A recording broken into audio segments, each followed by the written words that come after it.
Hi. Damas, caballeros, bienvenidos al Caballero del Póker. El día de hoy vamos a ver el bluff. Finalmente llegamos a esta parte de la mentira. La base de los jugadores de póker. El ser mentirosos. El engañar.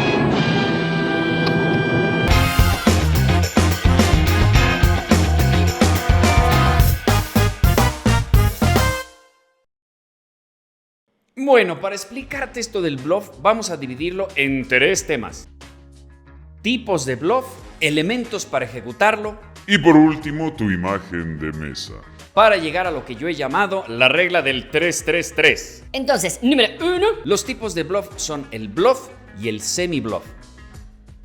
Lo que comúnmente conocemos como el bluff en realidad es un bluff vacío Que es cuando prácticamente tienes 2 servilletas en la mano. y le vas a mentir al jugador que traes muy buena mano. Estos bluffs son muy arriesgados y tienes que tener muy buena lectura sobre el jugador. Y también te debe de ayudar el board para poderlo ejecutar con fuerza. Y en general vas a tener que arriesgar mucho. Y sí, de vez en vez tendrás que irte all-in con un bluff. Y te mandarán a tu casa por hacer ese bluff. Es parte del juego. Después tenemos el semi-bluff. El semi-bluff es... Todavía no tengo la mano armada, pero se me puede armar. Es decir, normalmente tus draw... Si no has visto que es un draw y pusiste cara de Regrésate a los otros videos. Y en algunas ocasiones el apostar fuerte a un draw sobre todo cuando es un monster draw. te puede hacer ganar la mano. Entonces, dicho esto, tenemos bluff y semi-bluff. Y lo bonito de los semi-bluff es que son muy difíciles de leer, Es decir, en un board de As, Rey 4, tú apuestas con tus 9s que sería un semi-bluff. y en el turn sale el 9. Bueno, ese no lo ve ni Dios. Segundo tema, los elementos para ejecutarlo. Pero realmente, ¿en qué se basa el bluff? Porque no creas que nada más es así, voy a mentir porque sí. Toda mentira tiene que tener sentido. Es decir, si llegas con tu esposa a las 3 de la mañana y le dices... Pero juro que estábamos checando unas cosas en la oficina. Y estás todo lleno de bilé, con besos, la corbata jalada, entre otras cosas. Obviamente no te van a creer. Sin embargo, si a las 8 de la noche llamas y dices, oye, perdón, mi amor, fíjate que el trabajo se está extendiendo, te metes al antro otra vez, a las 12 vuelves a marcar, híjole, mi amor, creo que va para largo. Llego más tarde. Ahí es posible que te crean más. Y con el póker no es ninguna excepción. Tienes que construir la mentira que vas a decir. Y no te estoy sugiriendo que le mientas a tu esposa, no, porque te van a cachar. Pero en el póker puede ser que no te cachen. Pero todo depende de 3 cosas. Número 1. Los rangos por posición. Esto ya lo tocamos en el video de las apuestas para que te vayas ahí como que calentando. Número 2. Tu posición en la mesa. Entre mejor posición tengas sobre los jugadores, es más fácil que la mentira pase. Y número 3. Los blockers. Como lo dice en su nombre, son las cartas que bloquean posibles combos de tus contrincantes. Pero vuelvo a lo mismo, depende de cómo construyes la mentira Es si pasa o te cachan. y tiene que ver en general qué tamaño de tu apuesta es. ¿Qué tamaño? Hablé como extranjero. ¿Qué tamaño de tu apuesta es? ¿De qué tamaño son tus apuestas? Eso va a denotar muchísimo tu bluff. Pero si no incluyes bluffs en tu juego, definitivamente va a ser muy difícil que seas ganador en el póker. Y vamos al primer punto. El bluff por rango, el famoso... Güey, pues es que siempre que apuesto con As-Rey, se abre 7-7-2 y ahí ¿qué hago? Bueno, tiene que ver con quién te paga y en qué posición. Porque te vas a dar cuenta que los rangos también tienen que ver contra qué tipo de jugador vas. Es decir, no es lo mismo los rangos que trae un jugador que es súper tight, súper apretado, solo juega buenas cartas. Y tú subes preflop y se abre As, As, Rey y tú mandas con tu par de 8s y te paga, Ese jugador en general te va a traer de los... te va a venir ganando. Te va a traer de los huevos. Pero si es un jugador que es splashero, que avienta fichas por todos lados, sube con cualquier cosa y demás, puedes estar un poco más tranquilo cuando tus cartas pegan. Entonces, vamos a este primer ejemplo. Vamos a suponer que tú subes en UTG con par de 9s. Todo mundo se tira y el Big Blind decide pagar, pues para ver si pega básicamente. El flop viene As, Rey 2. Tú tienes la ventaja de rango sobre el jugador de Big Blind, porque si te paga el Big Blind, ¿con qué tipo de cartas te va a pagar? Si trae par de ases, par de reyes, as rey, as queen, en general puedes esperar una resubida con ese tipo de cartas. Y por eso te puedes aprovechar aquí y hacer un semi-bluff. Se le dice semi-bluff porque, bueno, tienes algo de baraja. Cuando subiste en UTG, haces un C-bet, un continuation bet, tienes una posibilidad muy alta de que el Big Blind tire sus cartas. Y como vimos en este ejemplo, tu par de 9s realmente está muerto contra un as o contra un rey. Ahora, ¿qué pasa si ahí tú haces un semi-bluff y el Big Blind te paga? Bueno, pues puedes esperar a lo mejor un as débil, as 2, as 3, o un rey 9, rey 8, rey 10. Y por eso es tan importante el turn. En el turn, tú tienes que seguir presionando y continuar tu mentira. ¿Te acuerdas lo que dijimos de que marcas a las 8 para decir que a las 12 vas a seguir marcando diciendo hoy seguimos en el trabajo? Eso es exactamente el turn, donde tú le vas a decir, ¿cómo que no? Claro que traigo al as, y vas a apostar un 50 o 70% del pote. Sin embargo, es muy probable que si no hay ninguna conectividad, no hay posibilidades de color o alguna cosa así, es muy probable que el jugador quiera continuar hasta el river. Por lo que tienes que tener mucho cuidado de continuar un bluff fuerte. Y de ahí el famoso Three Barrel Bluff. Es decir, las 3 balas del bluff. Y por eso te digo que depende de cada jugador, van a tener rangos distintos. Y un elemento de qué tan chicloso se le dice en español o qué tan sticky en inglés. Si es un jugador muy pegajoso, De los que dicen, yo pegué el as y hasta la muerte.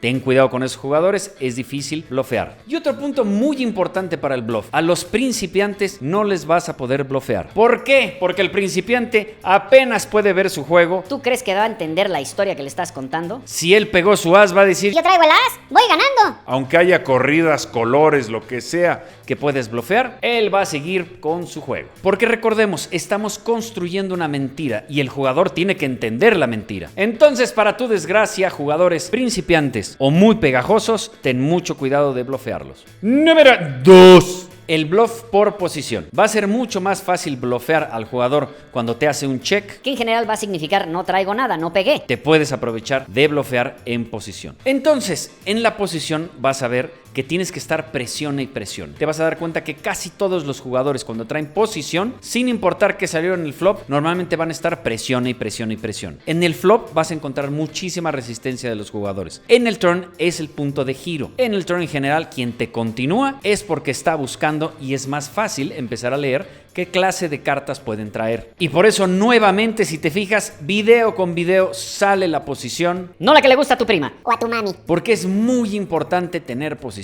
en el póker. Si no has visto el video de posición, no sé qué haces aquí. Y número 3, los blockers. El concepto de blocker En su punto básico, son cartas que bloquean combos que pueden traer los jugadores. Entonces vamos a este ejemplo, donde los blockers de color realmente no son tan relevantes a menos que sea el as. Porque si vas a blofear a que tienes el color, el as bloquea el color más alto. Entonces, aunque no hayas completado un color, un bluff muy fuerte, puede poner en duda al mejor jugador. porque obviamente solo tú tienes el as. Y si llegas a hacer este bluff y pasa, mi recomendación es que enseñes el as. Solo el as, no enseñes la otra. Te vas a dar cuenta que es más relevante un blocker de corrida que de color. Si tú estás bloqueando la corrida con un 8, por ejemplo, es más fácil hacer un bluff con un blocker. Y tema 3. Tu imagen de mesa. Y no, tu imagen de mesa no es precisamente que vayas muy bien vestido. O en las peores fachas. Tu imagen de mesa tiene que ver con el showdown. Es decir, cuando enseñas tus cartas al final. Y por eso te darás cuenta que algunos jugadores enseñan sus cartas cuando no hay showdown, en algunas ocasiones para ganar imagen de mesa y en otras para confundir a los jugadores. Es decir, si llegas al showdown y enseñas que traías the nuts, la nuez, los jugadores dicen, uy, cuidado con este. Y viceversa, cuando enseñas y dices, "Ja", No traía nada. dicen, este es reblofero. Pero el tema del bluff es importantísimo. ¿Por qué? Porque si eres alguien que nunca blofea, van a desactivar tu juego. Es decir, cuando apuestes, todo el mundo se va a ir. Y si eres extremadamente blofero, todo el mundo te va a querer casar. En cambio, si tienes una combinación de a veces bluff y a veces no bluff, vas a mantener a tus contrincantes adivinando. Y eso es lo que queremos. Entre más cabecitas veas rascando, Significa que menos saben qué hacer contigo. Y esto me lleva a la regla 3-3-3. Es decir, más o menos 33% de tu juego debe de ser bluff, 33% van a ser buenas manos y 33% va a ser absoluta suerte. Y ese 1% que falta, se lo encomiendas a Dios. Protégeme, Señor, con tu espíritu.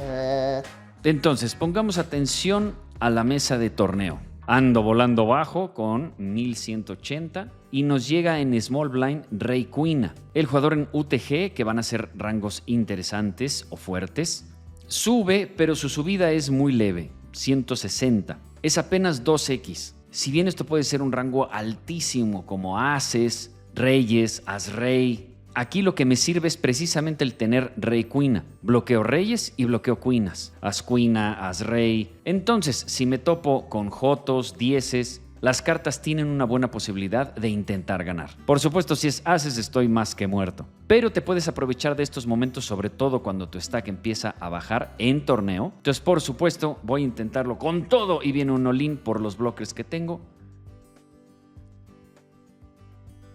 Pero no me pagó y jalamos un buen de fichas. Ese fue un buen ejemplo para blockers. En esta mesa de cash tenemos en UTG 1 Rey 9 pintado. Decidí abrir con 2.5x y con un rango bastante más abierto porque es una mesa un poquito más sencilla. Me paga un jugador que lo tengo marcado como fun player, es decir, un jugador recreacional. Y también me paga el Big Blind. El Big Blind vas a tener rangos, pues en general muy débiles. Entonces cuando se abre este board As, Cuina 6 con 2 diamantes, esto es precisamente lo que les decía. Aquí la ventaja de rango la tengo yo. No tengo muy buena posición, entonces de las 3 formas para aplicar el bluff, pierdo un poquito la de posición. Pero sí tengo la de rango y sí tengo la de blocker. Mi rey bloquea varios combos interesantes, como as rey, rey cuina, rey joto. Que bueno, rey joto solamente sería para la evolución de la corrida. Pero en este caso el rey es muy buen blocker para continuar con un bluff. Sin embargo, aquí, como salen 2 cartas muy buenas, el as y la cuina, decidí presionar mucho más fuerte porque son las 2 cartas precisamente que pegan más mi rango y que juegan más con mi blocker del rey. Rey cuina, as rey, etc. Entonces decidí hacer una apuesta de 3/4 de pote, un poquitito más. Y en general aquí lo que vamos a encontrar es que los jugadores no tienen un rango tan fuerte porque solo pagaron preflop. Y el Big Blind, que te digo, pues trae muy pocos ases y el bluff pasó. Vamos a ver este último ejemplo con mi par de 13s. Entonces hacemos un 3x y mi querido The Nova, que es un jugador que lo tengo marcado con un circulito azul, que es un jugador bastante sólido en general. Entonces me hace un revire y yo decido pagar. Un baby pair se puede convertir en lo que le decimos una mano home run.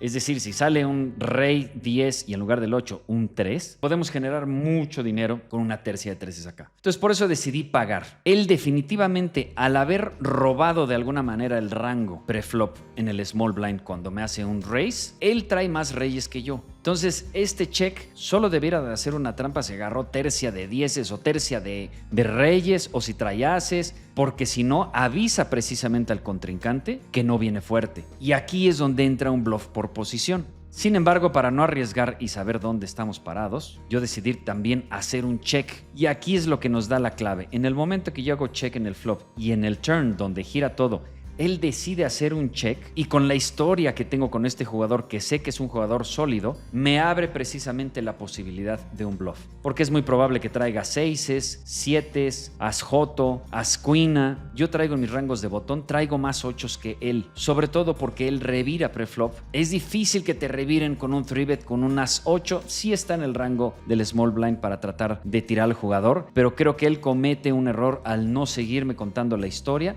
cuando se abre 8, rey 10. Y aquí mi bluff no puede ser muy suavecito, tiene que ser un bluff que le ponga un poquito de presión. Entonces me voy a un poquito más de la mitad y el bluff pasó.